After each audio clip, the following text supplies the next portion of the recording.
اعوذ باللہ من الشیطان الرجیم، بسم اللہ الرحمن الرحیم۔ معزز سامعین و ناظرین، جیسا کہ آپ کے علم میں ہے کہ ہم نے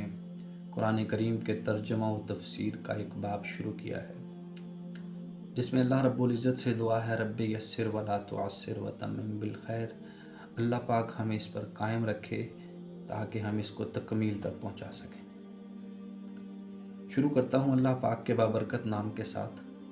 بسم اللہ الرحمن الرحیم۔ ایاک نعبد و ایاک نستعین اہدنا صراط المستقیم، جس کا ترجمہ ہے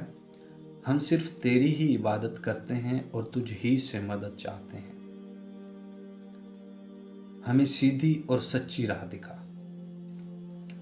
اس کی تفسیر کی جانب چلتے ہیں کہ عبادت کے معنی ہیں کسی کی رضا کے لیے انتہائی تذلل و عاجزی اور کمال خشوع کا اظہار، اور بقول ابن کثیر شریعت میں کمال محبت، خضوع اور خوف کے مجموعہ کا نام عبادت ہے، یعنی جس ذات کے ساتھ محبت بھی ہو، اس کی مافوق الاسباب طاقت کے سامنے عاجزی اور بے بسی کا اظہار بھی ہو، اور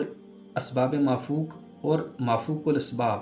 دونوں ذرائع سے اس کی گرفت کا خوف بھی ہو، یعنی جو عبادت ہے اللہ تعالیٰ کے سوا کسی اور کے لیے جائز ہی نہیں ہے، نہ استعانت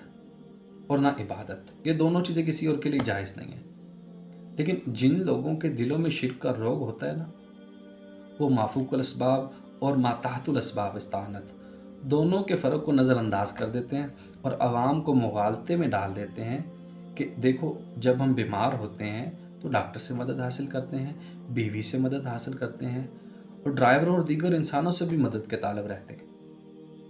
اس طرح وہ یہ باور کرتے ہیں کہ اللہ کے سوا اوروں سے مدد مانگنا بھی جائز ہے،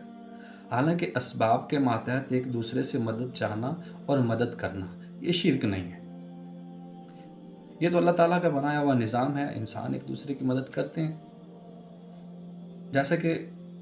حضرت عیسیٰ علیہ السلام نے فرمایا اللہ کے دین کے لیے کون میرا مددگار ہے، اور اللہ تعالیٰ خود اہل ایمان سے فرماتا ہے کہ نیکی اور تقوی کے کاموں میں ایک دوسرے کی مدد کرو، اور ظاہر بات ہے کہ یہ تعاون نہ تو ممنوع ہے نہ شرک ہے بلکہ مطلوب و محمود ہے۔ شرک تو یہ ہے کہ ایسے شخص سے مدد طلب کی جائے جو ظاہری اسباب کے لحاظ سے مدد نہ کر سکتا ہو، جیسے کہ کسی فوت شدہ شخص کو مدد کے لیے پکارنا، اس کو مشکل کشا اور حاجت روا سمجھنا،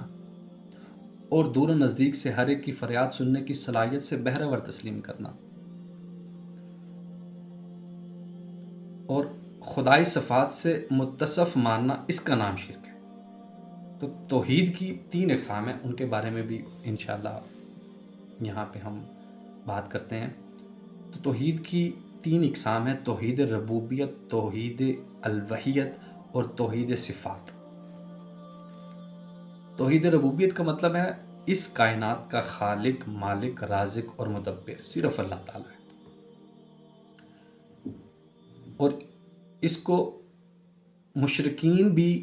مانتے تھے، وہ بھی اس بات کے قائل تھے، جیسے کہ اللہ کریم نے قرآن مجید میں فرمایا کہ اے پیغمبر ان سے پوچھیں کہ تم کو آسمان و زمین میں رزق کون دیتا ہے، یا تمہارے کانوں اور آنکھوں کا مالک کون ہے، اور بے جان سے جاندار اور جاندار سے بے جان کو کون پیدا کرتا ہے، اور دنیا کے کاموں کا انتظام کون کرتا ہے؟ تو جھٹ سے کہہ دیں گے یہ سب کام اللہ ہی کرتا ہے۔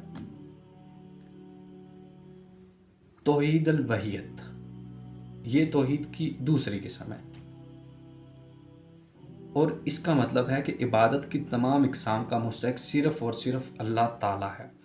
اور عبادت ہر وہ کام ہے جو کسی مخصوص ہستی کی رضا کے لیے یا اس کی ناراضی کے خوف سے کیا جائے۔ اس لیے نماز، روزہ، حج، زکوٰۃ صرف یہی عبادات نہیں ہیں، بلکہ کسی مخصوص ہستی سے دعا و التجا کرنا، اس کے نام کی نظر و نیاز دینا، اس کے سامنے دست و بستہ کھڑا ہونا، اس کا طواف کرنا اور اس سے طمع اور خوف رکھنا، یہ سب بھی عبادات ہیں۔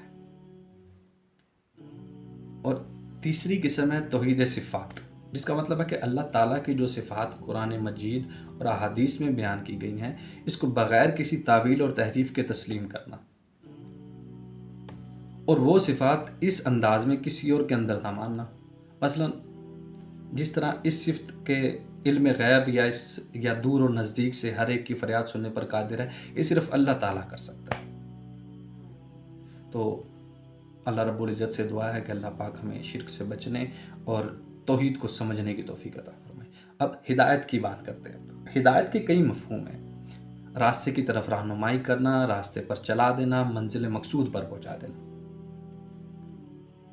اسے عربی میں ارشاد، توفیق، الہام اور دلالت سے تعبیر کیا جاتا ہے، یعنی ہماری صراط مستقیم کی طرف رہنمائی فرما، اس پر چلنے کی توفیق عطا فرما، اس پر استقامت نصیب فرما، تاکہ ہمیں تیری رضا یعنی منزل مقصود حاصل ہو جائے۔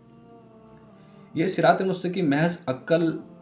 ذہانت، ان چیزوں سے حاصل نہیں ہو سکتی۔ یہ صراط مستقیم وہی الاسلام ہے جسے نبی کریم صلی اللہ علیہ وآلہ وسلم نے دنیا کے سامنے پیش فرمایا، اور جو اب قرآن اور صحیح احادیث میں محفوظ ہے۔ تو اللہ کریم سے دعا ہے کہ اللہ کریم ہمیں شرک سے بچنے، توحید کو سمجھنے اور صراط مستقیم پر چلنے کی توفیق عطا فرمائے۔ وما علینا الا البلاغ المبین۔